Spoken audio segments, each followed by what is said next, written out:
Il y avait jadis une âme qui se savait lumière. Comme c'était une âme neuve, elle avait hâte de faire des expériences.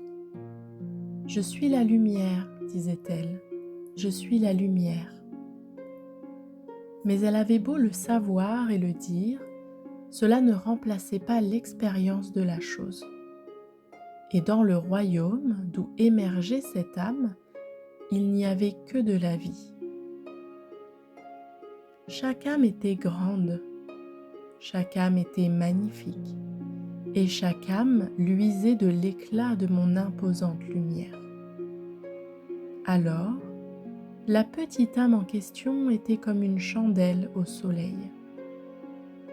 Au milieu de la plus grande lumière dont elle faisait partie, elle ne pouvait ni se voir, ni faire elle-même l'expérience de qui et de ce qu'elle est vraiment. Alors, cette âme se mit à aspirer de plus en plus à se connaître. Et si grande était son aspiration qu'un jour je lui dis : « Sais-tu, petite, ce que tu dois faire pour satisfaire ton aspiration ? » ?»« Quoi donc, Dieu ? Quoi ? Je ferai n'importe quoi, dit la petite âme. « Tu dois te séparer de nous, lui répondis-je. Puis, tu dois invoquer l'obscurité sur toi. » « Qu'est-ce que l'obscurité, ô divin ? Demanda la petite âme. « C'est ce que tu n'es pas, lui répondis-je, et l'âme comprit. Alors, c'est ce que fit l'âme. Elle se détacha du tout. Mais oui, et se rendit même dans un autre royaume. Et dans ce royaume, l'âme avait le pouvoir d'invoquer dans son expérience diverses sortes d'obscurité. C'est ce qu'elle fit.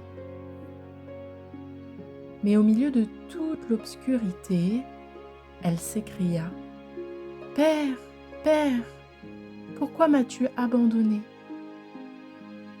Tout comme tu l'as fait, toi, à tes heures les plus sombres, mais je ne t'ai jamais abandonné. Je te suis toujours fidèle, prêt à te rappeler qui tu es vraiment. Prêt, toujours prêt à te ramener chez toi, lui dis-je. Par conséquent, sois une lampe dans l'obscurité et ne la maudis pas. Et n'oublie pas qui tu es au moment où tu seras encerclé par ce que tu n'es pas. Mais loue la création au moment même où tu cherches à la changer. Et sache que ce que tu feras au moment de ta plus grande épreuve sera peut-être ton plus grand triomphe. Car l'expérience que tu crées est une affirmation de qui tu es et de qui tu veux être. Je t'ai raconté cette histoire pour te permettre de mieux comprendre pourquoi le monde est comme il est et comment il peut changer dès l'instant où chacun se rappelle la divine vérité de sa réalité la plus élevée. Alors, il y a ceux qui disent que la vie est une école et que ces choses que tu observes et dont tu fais l'expérience dans ta vie sont destinées à ton apprentissage. J'ai déjà parlé de cela et je te le redis. Tu n'es pas venu en cette vie pour apprendre quoi que ce soit. Tu n'as qu'à démontrer ce que tu sais déjà. En démontrant, tu vas le dépasser et te créer à nouveau, à travers ton expérience. Ainsi, tu justifieras la vie et tu lui donneras un but. Ainsi, tu la sanctifieras.